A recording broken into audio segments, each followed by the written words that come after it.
Olá, meus amores, tudo bem com vocês? Espero que sim. Bom, nós devemos entrar no assunto de área e de volume. Vocês vão perceber que 90% desse assunto já foi visto, comentado, bem praticado nos anos anteriores. Né? Acho que quando se fala de área e volume, muita gente começa a se recordar de várias informações. Nós vamos fazer alguns TBTs aqui, vamos lembrar de algumas coisas. E vamos acrescentar apenas duas informações básicas sobre a parte de área, tá bom? Vamos lá.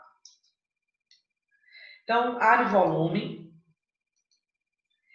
Vamos relembrar alguma das áreas, né, de figuras planas que a gente conhece. A área do triângulo, que é a multiplicação da base vezes a altura, divisão, né, por 2 aqui, tá certo?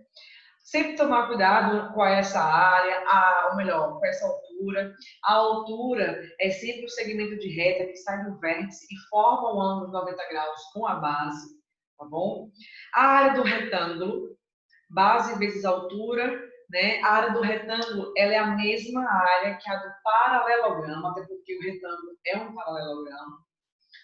Então, base vezes altura. O quadrado também poderíamos chamar de base vezes altura, porém, a matemática traz aí a fórmula um pouco mais específica, que é o caso do lado elevado ao quadrado. Né? O trapézio, primeiro a gente faz a soma da base maior com a base menor e multiplicamos pela altura, para então dividir por 2. Ela lembra um pouco a do triângulo, né? A diferença é que nós temos aqui uma soma entre as bases. Bom, a do losango é a multiplicação das nossas diagonais, a diagonal maior e a diagonal menor. E aí vale ressaltar que a diagonal maior, ela pode estar na vertical ou na horizontal. Né? É só você avaliar o valor que ela tem. E a área do círculo, que é a multiplicação entre π, onde a gente constantemente utiliza o valor de 3,14, com o raio elevado ao quadrado. Lembrando que o raio é a metade do valor do diâmetro. Bom, mas e quando a gente tem uma figura como essa, onde ela não possui um formato exato, né? A gente também já aprendeu isso aí, talvez muitos não lembrem, mas no sexto ano e no quinto ano é também comentado sobre cálculo de área aproximada, tá? E no sétimo ano também, na verdade, a gente vê e rever esse conteúdo e aprende de maneiras um pouco diferentes, distintas. Bom, o primeiro passo que a gente pode fazer antes de começar as etapas de cálculo é a gente levar essa figura para um papel quadriculado. Porque aí a gente vai ter uma noção melhor, né, de quanto vale. Claro que esse papel quadriculado tem que ter um parâmetro. Por exemplo, se as laterais dos nossos quadradinhos, se eles medem 1 centímetro, 1 metro, 1 quilômetro, 10 centímetros, enfim, qual vai ser, né, o valor de referência para a gente calcular. Mas, independentemente de qual vai ser a nossa escala, né, para a nossa malha quadriculada, a gente tem alguns passos a seguir. O primeiro passo é a gente contar, né, ver a quantidade, o número de quadrados inteiros que preenchem o interior da figura. Ou seja, é você contabilizar toda essa parte aqui mais clara, ó. Tá vendo? Que está representada pela figura A. E aqui, quando a gente contabiliza, né, vai pegar aqui 1, 2, 3, 4. Vou até dar uma pincelada aqui para você ter noção de onde é que está esses quadrados inteiros. São esses aqui, ó. Tá vendo? É toda essa parte aqui. Esse é o primeiro passo. E aqui nós vamos contabilizar 43 quadrados, tá? Inteiros. Observe que eu não utilizei nenhum tipo de unidade de medida, justamente porque nesse caso aqui, eu não coloquei nenhum parâmetro de escala. Mas em exercício nós vamos ter o quanto equivale cada lateral do quadrado, certo? Bom, aí vamos agora para a segunda etapa. A segunda etapa é contar também os quadradinhos, porém, aqueles que cobrem toda a figura. Isso significa contar, isso significa o quê? Pegar os quadradinhos das retículas do A e acrescentar esses aqui mais escuros. A figura B, gente, que está aqui, tá vendo? Figura B, ela não é apenas essa parte escura, não. É toda a parte escura para essa parte mais clara, tá? Tá marcado de amarelo. Então, como é que a gente vai contabilizar esses quadradinhos? Ó, nós temos um aqui, nós temos essa fileira. Ou seja, pegar todos aqueles quadradinhos, né, que cobrem toda a figura. Então, mesmo que uma parte esteja para dentro da figura, outra para fora, está cobrindo, né? Então, aqui, ó, nós temos todos esses aqui, certo? E aí, essa quantidade vai dar 80 quadrados. Tá ok? Nós vamos ter aí 80 quadrados, né, representados aqui por toda esses quadradinhos aqui. E agora, como é que eu vou encontrar? A gente vai ver, tá, que o número vai ser aproximado, por isso é cálculo de área aproximada, porque não tem como dar um valor totalmente exato com a figura dessa, que não existe uma uniformidade nos seus lados. Você não sabe dizer qual lado aqui, tá? Porque tem algumas curvas, né, tem algumas descidas. O terceiro passo é fazer uma média aritmética. O que é uma média aritmética? É quando você pega, soma todos os valores e divide pela quantidade de valores que você tem. Por exemplo, nós temos 2 valores aqui. Então, eu vou somar esses 2 e dividir por 2. Porque eu tenho aqui quantidade, eu tenho 2 números. Vai ficar assim. Então, eu tenho 61 aproximadamente, a área de 61. Se cada lateral aqui, né, valesse 1 centímetro, ou se cada área valesse 1 centímetro quadrado, eu teria 61 centímetros quadrados aproximadamente. Se cada quadradinho valesse 10 metros, né, quadrados, eu teria 610 metros quadrados aproximadamente. Tudo aqui vai ser aproximadamente, porque não tem como dar um valor exato para a área dessa figura, tá bom? E aí, vamos agora para um outro tipo de área, que é a área de regiões circulares. A gente já viu que a área do círculo é a multiplicação do π, né, que é o nosso 13,14, com o quadrado do raio. Só que existem 2 regiões desses círculos que nós podemos calcular a área de forma separada. São eles o setor circular e a coroa circular. Vamos ao primeiro aqui, que é o nosso setor circular, certo? O setor circular é como se fosse uma fatia de pizza. Pensa numa pizza, imagina uma pizza sem borda, tá? Só a parte interna mesmo. E aí você corta as fatias. Uma fatia de pizza representa o setor circular. E o setor circular, ele é, portanto, formado por um arco, né? O arco é justamente a curva, tá, que delimita o setor circular. Nesse caso aqui, nós temos 2 setores circulares. Nós temos esse setor aqui, que está em azul, mas nós temos um outro setor circular, que é esse aqui de fora. Vocês podem ver em livros ou até mesmo na internet que eles vão chamar de setor circular menor e setor circular maior. Mas, diversas vezes, a área em si calculada é a área do menor setor, ou aquela que está destacada, né? Como é o caso daqui. E aí, para quem não lembra, não sei se vão lembrar ou não, né? A gente viu um nome chamado ângulo central. Isso quando nós estávamos falando sobre círculo, e aí falamos, por exemplo, centro do polígono, centro, né, da circunferência, a gente viu polígonos inscritos e circunscritos. Não sei se vão se lembrar desses nomes, mas a gente comentou sobre o que era ângulo central. O nome já diz, é um ângulo que está no centro. Que centro é esse? Centro da circunferência, o centro do círculo. Então, nosso ângulo central, ele está aqui, ó. Esse é o nosso ângulo central. E o arco, né, que é esse aqui, ó, o arco, que forma o setor circular, como se fosse a nossa borda, né, como se fosse o início da borda da nossa pizza. Esse arco, ele tem a mesma medida do ângulo central. Então, se o ângulo central aqui mede 40, o nosso arco também vai medir 40 graus, tá bom? E aí, como é que eu calculo essa área? O setor circular, ele é proporcional à nossa circunferência. Por quê? Porque ele é um pedaço dessa circunferência. Então, se ele é proporcional, a gente consegue fazer o quê? Uma regrinha de 3. Por quê? Eu posso fazer uma equivalência, né? Fazer uma comparação. Eu já conheço, já sei fazer a área do círculo inteiro. Então, como é que eu vou achar a área de um pedaço desse círculo?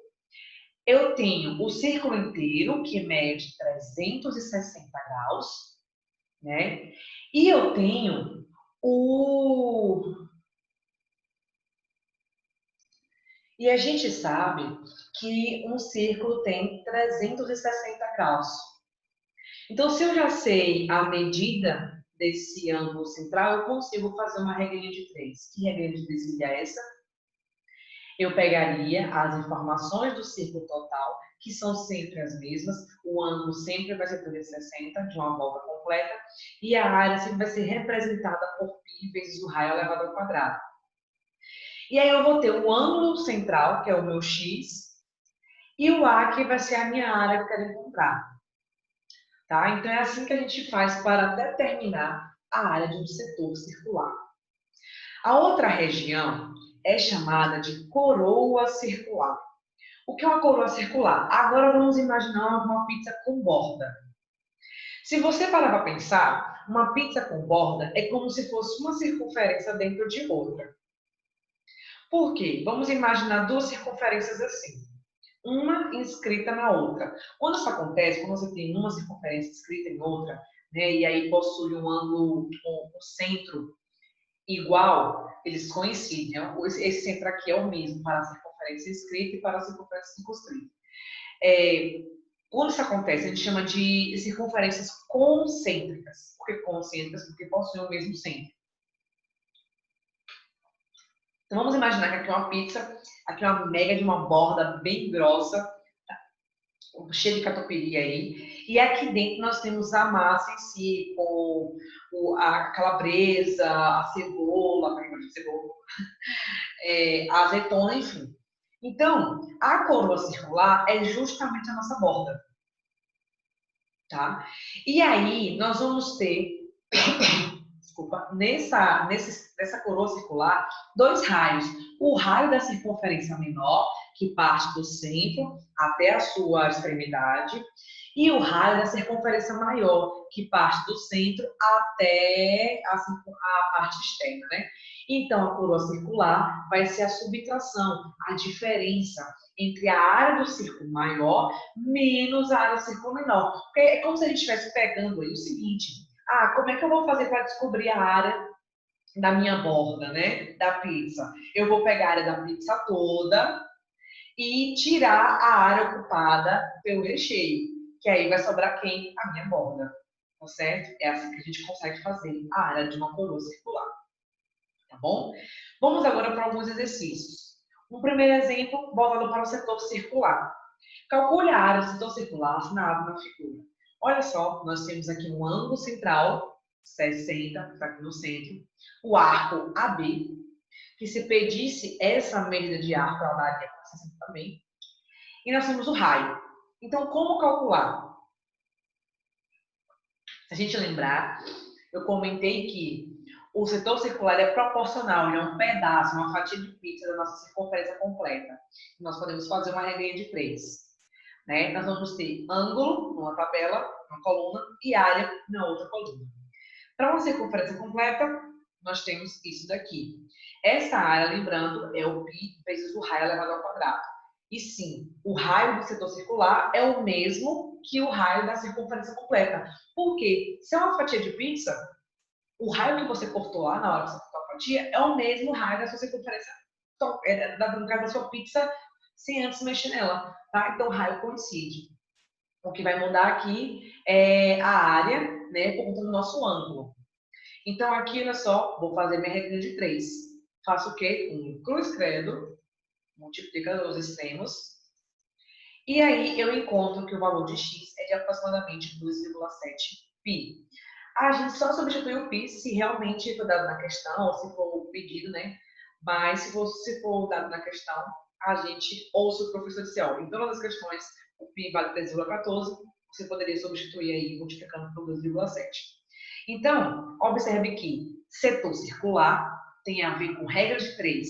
O raio vai se manter, porém a área vai mudar por conta do nosso ângulo, tá bom? Já na coroa circular é o contrário. O raio muda, né? O ângulo central para o 2 é o mesmo, mas a gente vai ver que a área também vai mudar. Então, calcule a área da coroa circular assinada na figura. Lembra? Primeiro calcular a área do círculo maior, o raio é 10 centímetros, a área do círculo, então é π vezes o raio ao quadrado. Tá vendo? Substitui o raio, que é 10, e temos aqui 100 π. Essa é a área do círculo maior. O círculo maior não é só essa parte marrom, não. A parte marrom é a nossa coroa. O círculo maior, tá? Para quem ainda está assim, talvez um pouco boiando, o círculo maior é tudo isso aqui, ó. Todo ele. Tá certo? É todo o nosso círculo aqui, ó. Pronto. O círculo maior é esse. O círculo menor é esse aqui de dentro, né? Que tá em branco, onde o raio é 4. E aí a nossa coroa vai ser o resultado da subtração entre essas duas áreas que nós encontramos. O maior menos o menor. Portanto, a área da coroa, 84 π. Também poderia ser respondido um pouco mais se caso substituíssemos o π por 3,14. Tá bom? Vamos agora para a parte de volume. Então, muita gente acha que volume e capacidade são a mesma coisa. Elas se parecem, mas não são a mesma coisa. Logo no início da sua vida acadêmica, os professores falam um pouco sobre essa diferença, porém, não martelam tanto assim, né, como a gente cobra mais agora, certo? Na parte de volume e capacidade. Bom, já que não são a mesma coisa, né? Qual é a diferença, então, entre volume e capacidade? O que você acha que pode tornar ele diferente, o conceito de volume e o conceito de capacidade? Então, vamos ao primeiro, que é o volume. O volume que a gente já conhece, né, que é muito mais comum para a gente, nada mais é do que o quanto, né, aquele objeto, aquela figura ocupa no espaço. Né? Então, assim, quando você tem um paralelepípedo, quando você tem um cubo, quando você tem uma pirâmide, ele tem um volume que vai ocupar um certo espaço naquele local. Né? Por exemplo, eu posso pegar, comprar um guarda-roupa, sem gaveta, sem nada. Vamos botar um guarda-roupa apenas com prateleiras. E ele tem um volume. Quando você vai numa loja de móveis, pode perguntar ao seu pai, à sua mãe. Lá, muitas vezes, dá as dimensões do guarda-roupa. O comprimento, a altura, né, e a profundidade. Com esses 3 valores, você vai saber se aquele guarda-roupa encaixa ou não naquele espaço que você quer colocar. Certo? Então, esse é o nosso volume, quando ele dá as nossas dimensões e o quanto ele vai ocupar naquele espaço. Tanto é que a gente conhece, por exemplo, a fórmula do volume de um paralelepípedo, que é a multiplicação das 3 dimensões, comprimento, largura, né, altura e a profundidade. Mas então, o que é capacidade? A capacidade, diferentemente do volume, é o quanto aquele recipiente vai conseguir conter dentro dele, ou seja, é um volume, né, interno de um recipiente. Como assim? Então, não estou entendendo qual é a diferença de capacidade e volume. Volume é o espaço, né, ocupado por um corpo, né, o quanto ele consegue ocupar ali naquele espaço. Vamos botar lá para o guarda-roupa. Nosso guarda-roupa, ele tem um volume que ele vai ocupar um espaço e outros não, porque depende do seu volume. O que é capacidade? É o máximo que eu consigo preencher aquele guarda-roupa. Então, o guarda-roupa, ele pode ter um volume tal, volume X, e o seu volume e a sua capacidade não ser totalmente preenchida. É que nem quando a gente compra uma garrafa. Eu tenho aqui uma garrafa, ela tem um volume, certo? E a capacidade dela é de 1 litro. Só que observe, o volume interno que está aqui não tem 1 litro, mas ela consegue, né? Ela consegue conter no máximo 1 litro. Tanto é que as unidades de medida, né, entre o volume e a capacidade são diferentes. Então, aqui, por exemplo, nós temos um recipiente cúbico, o volume dele é 3 decímetros cúbicos. E aqui nós estamos despejando 1 litro, digamos assim, de leite. Então, qual é a capacidade desse recipiente? Tá certo?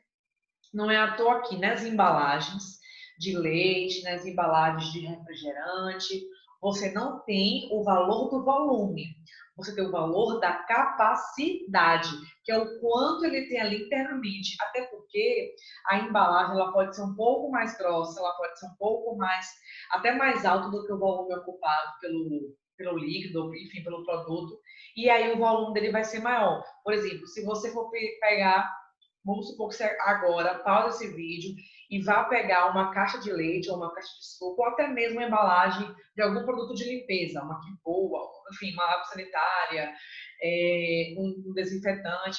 Se você observar, na embalagem, ele dá para você a capacidade, ou seja, o quanto de líquido, o quanto de produto tem ali dentro daquela embalagem. Mas se você for fazer o volume dessa embalagem, é bem provável que vá dar um valor diferente. Por quê? Porque, por exemplo, na caixa do suco você tem a tampa. Aquela tampa dali, ela não está com líquido dentro. O líquido vem da parte, né, do quadrática para baixo. Então, o volume da caixa, ele é maior do que a capacidade. Ou menor, depende, né? Mas vão ser diferentes. Ou pode dar no mesmo, mas existe uma diferença de como medir, né? Por exemplo, se você pensar na água sanitária, a embalagem ela pode ter aquela curvinha para você colocar a mão, né, e conseguir segurar essa embalagem, para aquilo ali conta como volume também. Então, por isso que volume e capacidade são coisas distintas. E aí, como eu falei para vocês, as unidades de medida também são diferentes. Enquanto o volume a gente trabalha com metro cúbico, centímetro cúbico, decímetro cúbico, ou seja, trabalha com aquelas unidades de comprimento elevado ao cubo, as unidades de capacidade são todas associadas ao litro, certo? Só que aí existe muitas vezes uma equivalência, uma relação entre as unidades. Por exemplo, 1 decímetro cúbico equivale a 1 litro. Então, se você tem um recipiente cúbico, vou voltar aqui, ó. Se você tem um recipiente cúbico como esse, o volume dele é 1 decímetro cúbico. Eu faço 1 vezes 1 vezes 1 decímetro cúbico. O volume dele. A capacidade dele é de 1 litro, porque cabe no máximo 1 litro aqui dentro. Então, 1 decímetro cúbico equivale a 1 litro, tá certo?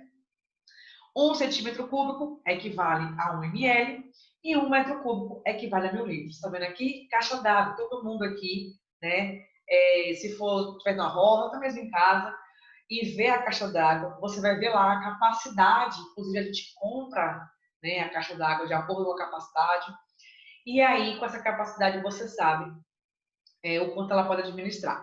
E aí acontece, 90% dos produtos são vendidos de acordo com a capacidade e não de acordo com o volume. Porque o volume é muito relativo. Você pode ter 3 embalagens diferentes com a mesma capacidade. Você pode ter um produto em formato de pirâmide que cabe ali 1 litro. Você pode ter um recipiente cúbico que também cabe 1 litro, porém os dois têm volumes diferentes. Tá bom? Então, é isso, gente. Espero ter ficado claro. Estudo para o mini teste. O mini teste vai cair esses dois assuntos, área e volume, tá bom? E qualquer dúvida estaremos nas aulas online, tá bom? Obrigada e até a próxima.